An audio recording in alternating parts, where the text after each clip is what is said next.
자, 이번 시간은 제1장 힘과 모멘트에 대한 내용을 학습해 보도록 하겠습니다. 자, 첫 번째 강의는 이제 힘, 모멘트, 우력에 대한 간단한 약속과 그 다음에 시험에서 어떻게 이런 내용들이 적용이 되어지는지를 살펴보도록 하겠습니다.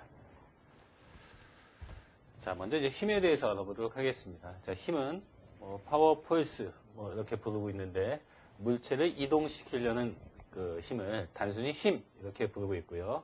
자, 단위는 킬로그램 단위, 톤 펄스 단위를 쓰고 있습니다. 자, 그런데 이제 대표 기호를 이제 파워나 펄스, 자, 여기서 이 P자를 주로 쓰고 있다라고 생각을 하시면 되겠습니다. 자, 힘은 P로 이제 나타내는데요. 자, 보이지 않는 힘. 자, 힘이라는 게 눈에 보이지 않습니다. 따라서 눈에 보일 수 있도록 가시적으로 자, 화살표로 표현한다라고 보시면 되겠습니다. 자, 이때 힘의 화살표를 어떤 시작점에서 자, 이렇게 화살표를 임의로 그렸을 때 자, 힘의 3요소라고 이제 표현을 하고 있는데요. 힘의 3요소는 자, 먼저 화살표를 내가 그린 요 크기를 벡터량으로 힘의 크기 이렇게 부르고 있고 자, 그다음에 힘이 시작하는 점을 작용점, 그다음에 수평면과 이루는 각도를 흔히 이제 세타라고 부르고 있죠. 수학적인 기호로 자, 방향 이렇게 부르고 있습니다. 자, 따라서 크기, 방향, 작용점, 자, 이 세 가지를 힘의 3요소 이렇게 부르고 있습니다. 자, 이게 객관식 사지선다형 시험이다 보니까 자, 힘의 3요소가 아닌 것 이렇게 물을 수가 있겠네요. 아주 가끔씩 출제한다라고 보시면 되겠습니다. 자, 그렇다면 이제 이 작용선 꼬리부터 머리를 무한대로 연장한 선이 있을 겁니다. 자, 이것을 작용선 이렇게 부르고 있습니다. 이 작용선은 힘의 3요소에 해당하는 것이 아니라 4요소에 해당이 된다라고 보시면 되겠고요. 자, 물체를 이동시키려는 힘과는 상관없이 물체를 회전시키는 모멘트, 즉 회전력을 계산할 때 아주 중요한 수단을 제공한다라고 보시면 되겠고요. 자, 이렇게 세 가지 요소로 표현한다라고만 간략히 내용을 정리해 두시면 되겠습니다. 자, 그렇다면 이제 이 역학이라는 학문이 이 학문이 이제 잘 아시다시피 이제 힘에 관련된 학문이다 보니까 자, 약속을 해야 되는데 어떤 약속을 해야 되냐면 자, 방향, 디렉션, 방향에 대한 약속을 해야 됩니다. 이런 방향에 대한 약속. 자, 둘 중에 하나입니다. 플러스 방향이냐, 마이너스 방향이냐. 둘 중에 하나를 알면 하나는 반대 방향이다. 이렇게 생각을 해 두시면 되겠는데요. 자, 가장 일반적인 규칙을 따른다면 자, 직교좌표 체계에서 수학적인 직교좌표 체계에서 어떤 원점을 기준으로 해서 자, 수평축은 x축, 자, 수직축은 y축이라고 생각을 해보면 자, 원점에서 오른쪽으로 가는 x축이 자, 플러스 방향이라는 것은 이렇게 아실 겁니다. 자, 그러니까 임의의 화살표가 오른쪽으로 가는, 즉 우향의 화살표는 플러스로 가정을 하고요. 자, 그와 상응하는 자, 좌측으로 좌향으로 가는 화살표는 마이너스로 가정한다라고 보시면 되겠습니다. 자, 원점에서 이제 y축 방향으로는 위로 올라가는 방향이 플러스죠. 그래서 흔히 여기를 일사분면이라고 해서 여기가 이제 플러스 영역이 되잖아요.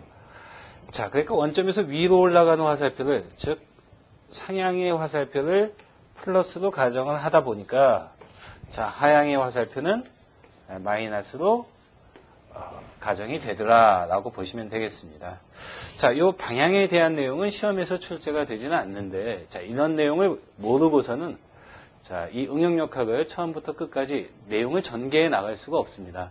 그래서 꼭 알아두셔야 될 기본적인 방향을 자, 제가 처음부터 끝까지 강의할 때는 자, 이러한 내용으로 직교좌표 축에 대한 화살표의 부호를 정하고 있다라고 보시면 되겠습니다.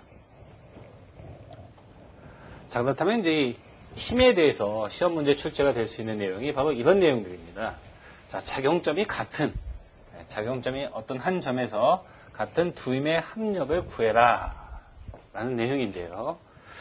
자, 지금 상태에서는 자, 두 개의 힘을 자, 이렇게 한번 표현해 보겠습니다. 여기가 작용점인데요. 자, 여기가 PV라고 불러서 vertical power라고 해서 이제 수직 분력이라고 부릅니다. 자, 반면에 자, 수평으로 가는 화살표도 있죠. 를 pH라고 보고요. 자, horizontal power라고 해서 자, 수평 분력이라고 합니다.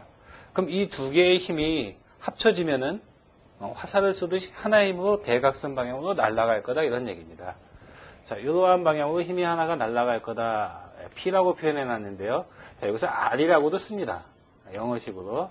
즉, R의 의미는 합력이라는 의미로 표현이 되고요. 영어의 resultant의 약자입니다. 그래서 이 R을 한번 구해보자. 이때 이 일정한 각도, 세타를 가지고 화살이 날아갈 거다. 이런 얘기가 되겠습니다. 자, 그러면 흔히 이제 평행사변형의 법칙이라고 부르고 있는 자, 일반적인 힘을 구하는 방법을 한번 응용을 해보면요. 자, 이 상태에서 자, 요 수직의 힘이 PV가 평행사변형이니까 자, 요 힘도 자, PV가 될 겁니다. 자, 이때 요 각도는 90도를 이루겠네요. 자, 아주 고전적인 수학적인 법칙이 있죠. 자, 피타고라스의 정리를 한번 이용해 보겠습니다. 빗변의 제곱은 자, 밑변의 제곱과 수직변의 제곱과 합의 합과 같다라는 거죠. 자, 그러면 R의 제곱은, 빗변의 제곱은, 자, 지금 아랫변이 PH고요. PH의 제곱. 자, 그 다음에 수직변이 PV의 제곱. 자, 이렇게 될 겁니다. 자, 그러면 이제 R을 구한다라고 하면은, 자, 요거 제곱을 없애고, 루트를 씌우면 되죠. 원래 플러스 마이너스의 값이 나오지만, 마이너스는, 자, 물리적인 의미에서 수치적인 의미고 별 의미가 없기 때문에 자, 하나의 힘으로 이렇게 구해낼 수가 있다 이런 얘기입니다. 자, 이런 것은 뭐 중학교 정도 수준에서 수학에서 익히 알 수 있는 내용이죠. 네, 요거의 제곱은 이거 제곱 더하기 이거 제곱과 같다. 시험에서 거의 출제가 안 된다라고 보시면 되겠습니다. 자, 그렇다면 이제 요 각도를 한번 보면요. 이제 탄젠트 세타를 한번 알아볼까요? 네, 탄젠트 세타는 탄젠트는 아랫변분의 높이죠. 따라서 PH분의 PV로 표현할 수가 있다. 이런 얘기입니다. 자, 이때 이제 세타라는 각도를 만약에 다이렉트로 구하고 싶다. 그러면 이제 우항으로 이항시키면 되니까 탄젠트에 인버스로 들어가겠죠. 아크 탄젠트. 자, PH분의 PV. 자, 이런 식으로 간략하게 작용점이 같은 힘의 합력과 자, 방향을 구해낼 수가 있다. 이런 얘기입니다. 자, 이건 뭐 너무나도 간단한 내용이라서 시험에 거의 출제가 안 되는데, 자, 이 내용을 왜 얘기를 하냐면요. 사실 아무리 복잡한 구조물의 해석이라고 해도 사실 요 내용만 좀 알고 있으면 된다. 이런 얘기입니다.